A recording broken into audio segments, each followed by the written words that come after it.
Ruminer quelque chose dans ses pensées et le rapport avec la musique. Eh bien, la rumination, je crois que c'est le pire mode de pensée pour attaquer son corps et aussi se pourrir l'existence. Quand on étudie un petit peu la psychosomatique, on constate que la rumination est de loin l'un des plus courants déclencheurs de maladies. Et il y a un lien avec la musique, bien sûr. Alors, je ne veux surtout pas faire de psychologie, hein. On est bien d'accord, c'est pas le but de cette interview. Non, c'est pas le but. Ok. Donc par contre, je peux aborder ce sujet dans sa relation avec la musique sous un angle moins habituel et peut-être un peu plus humaniste. Pour arrêter de ruminer, déjà la première chose, c'est qu'il faut écouter ses émotions. Et comme les émotions, la vie, sont intriquées avec la musique, les vibrations sonores, eh bien le lien est fait. Ruminer, c'est une forme de répétition, puisque ce sont des pensées négatives qui tournent en boucle dans notre tête.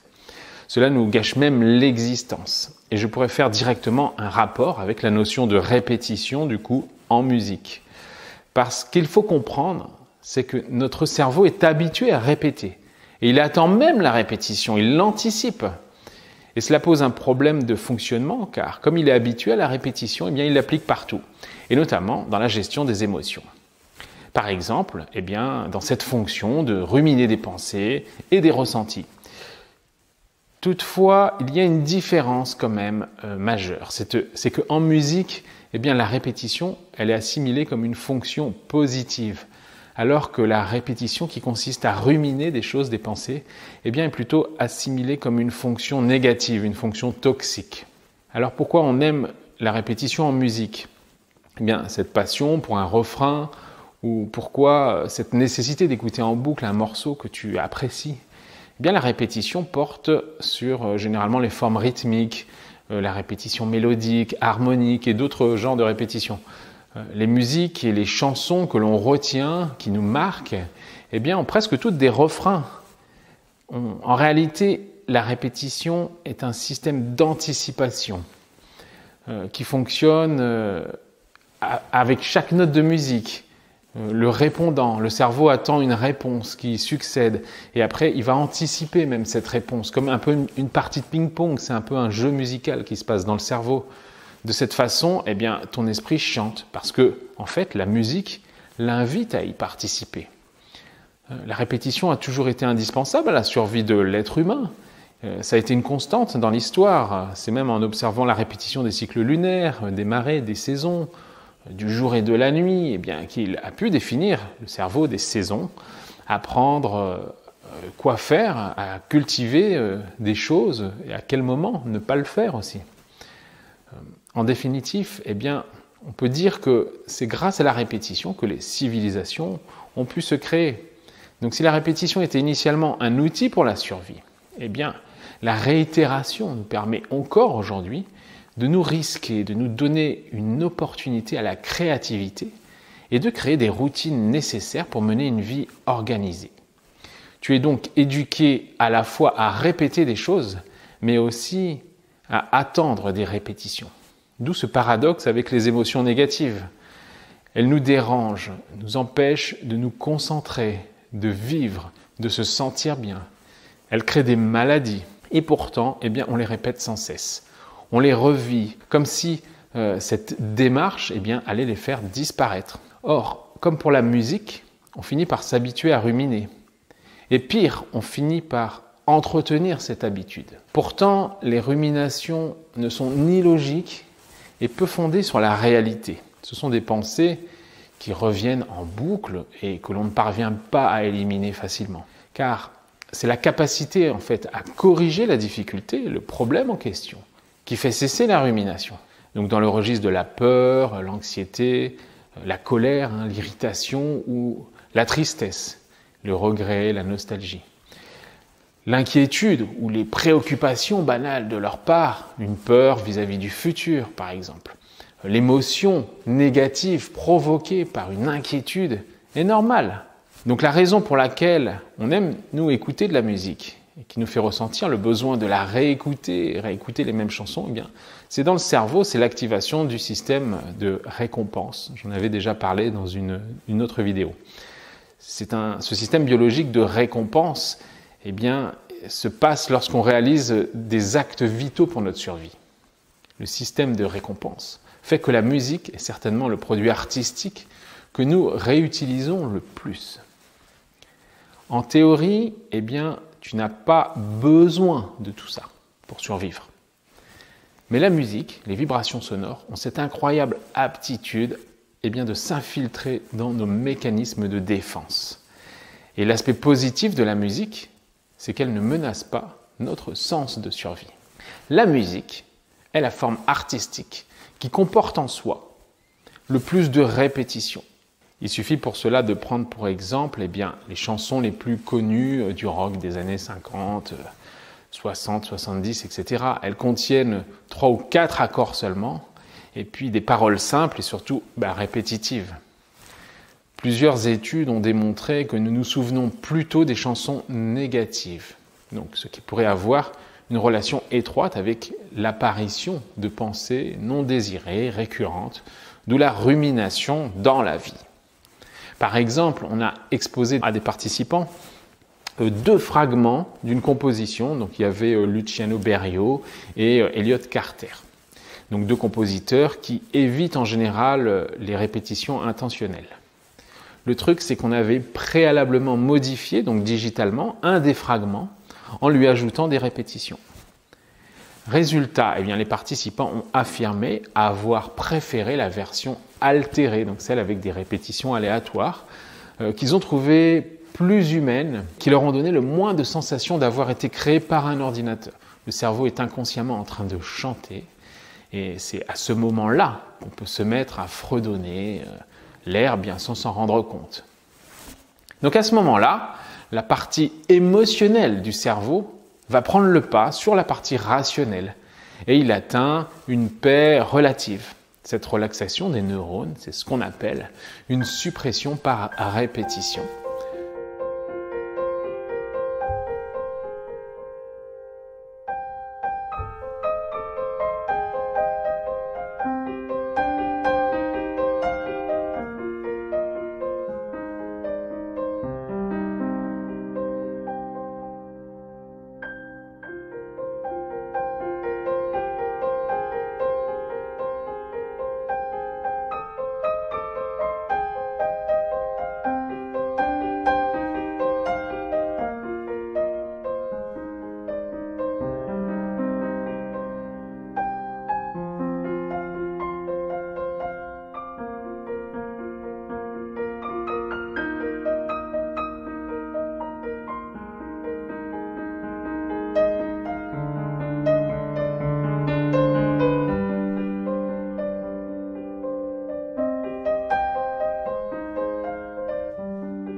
Lorsque tu rumines, tu vas anticiper également les notes suivantes, comme dans une musique. Sauf que là, les notes, ça va être des projections mentales de ce qui pourrait arriver négativement, c'est-à-dire en fait comment le problème actuel pourrait se compliquer encore plus. Et plus cette activité cérébrale s'amplifie, plus tu déstructures le fonctionnement de ton corps tout entier, et plus particulièrement les molécules d'eau qui composent 99% de tes cellules. Car l'eau est très sensible aux variations émotionnelles et aux intentions qu'on lui expose. Donc la rumination, c'est le fruit d'une hypersensibilité émotionnelle face à une situation particulière. S'ensuit donc des débordements de pensées inadaptées, des émotions négatives complètement disproportionnées. Et tu tiens les ruminations pour vraies, en fait, logiques et fondées sur la réalité. Et tu ne perçois pas leur pouvoir déformant. Et en fait, tu les auto-alimentes. Tu renforces leur dimension émotionnelle et finis par créer un cercle vicieux qui est difficile à rompre. Contrairement à ce que l'on pourrait penser, la rumination n'aide pas à résoudre le problème. La rumination, c'est le problème. Et en musique, où on a la répétition, qui peut être une tension, donc l'équivalent d'une pensée problématique, puis on a la résolution. Donc c'est une sorte de rééquilibrage harmonique qui relâche la pression et donc qui va détendre notre cerveau. Alors l'idée que j'aimerais faire passer à travers cette interview, eh bien c'est le lien entre la musique et la gestion de nos émotions, entre la répétition musicale et la répétition mentale d'une pensée, mais pour ensuite eh bien, transformer une rumination en vibration musicale, comme si tu pouvais eh bien, la faire évoluer en musique jusqu'à sa résolution. La rumination favorise le stress chronique, donc compromettant ton bien-être et ta vision de la vie. Le stress crée une inflammation généralisée de l'organisme impliquée dans de nombreuses perturbations cardiovasculaires, neurologiques ou même des défenses immunitaires.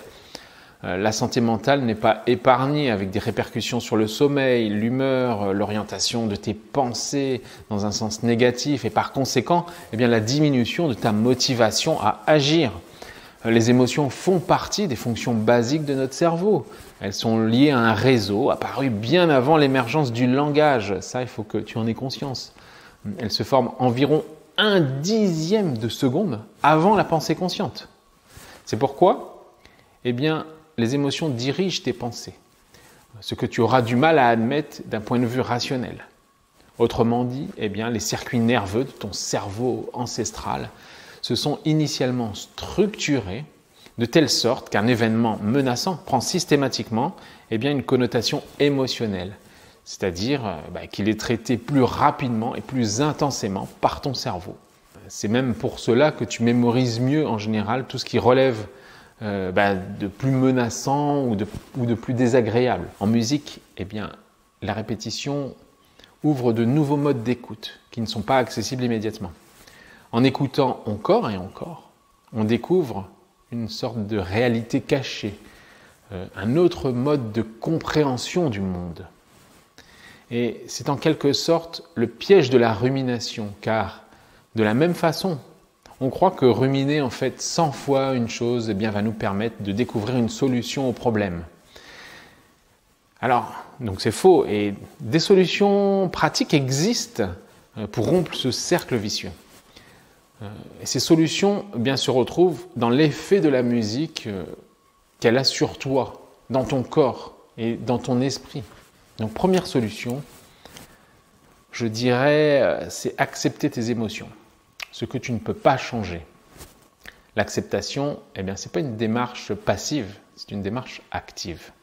C'est prendre conscience de ton ressenti déjà, afin eh bien, de tourner la page. Et puis ensuite, tu vas pouvoir t'en servir pour enchaîner des choses dans ta vie, poursuivre tes objectifs, pour tenir à distance les ruminations. Donc identifie et accepte tes peurs, tes incertitudes, ta tristesse, dédramatise ton ressenti et passe à l'action. Ça, c'était la première chose. La deuxième chose, eh bien, je dirais qu'il faut modifier tes pensées toxiques par la réévaluation de la situation. Ne juge pas ce qui t'arrive. Ne te juge pas toi-même. Ne te condamne pas. Tu dois combattre les raisonnements inadaptés et le blâme. La musique ne se juge pas. Elle te traverse. En l'écoutant, eh bien, supprime ton intellect. Supprime de ton intellect les aspects rationnels. L'analyse de l'espace, du rythme, des notes, pour laisser place à l'aventure et à la recherche d'un ressenti positif qui te traverse. Ainsi, tu deviendras un alchimiste de tes émotions pour transformer le négatif en positif. Apprends à repérer les aspects positifs de chaque situation. Comme la conscience, eh bien, n'est pas en mesure de ressentir quelque part plusieurs émotions simultanément, donc la conscience ressent une émotion à la fois, eh bien, ta pensée positive et constructive va prendre le pas sur la pensée négative. Cet entraînement permanent à prendre le bon côté des choses permet mécaniquement de mettre à distance les ruminations. Par un effet de boule de neige, d'une certaine façon, eh bien, nos interactions avec les autres individus vont s'améliorer. Cette technique peut sembler naïve, même superficielle, mais elle est beaucoup plus efficace que la plupart des autres méthodes. Et troisièmement, je dirais, il faut savoir se relaxer. La cohérence cardiaque, la relaxation musculaire, la phonation sont des actions que tu dois mettre en place. Entre autres, utilise ta voix justement, la phonation, comme pour chanter des mantras, pour mettre ton corps intérieur en vibration. Tu trouveras quelques exercices dans mon livre « Réaccorder son corps ».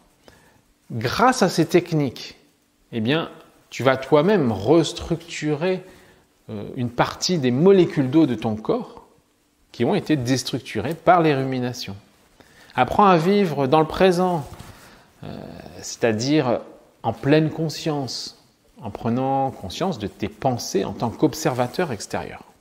L'un de ces principes est de s'entraîner à repérer les pensées négatives et les considérer comme telles et comprendre qu'elles reflètent aucunement la réalité.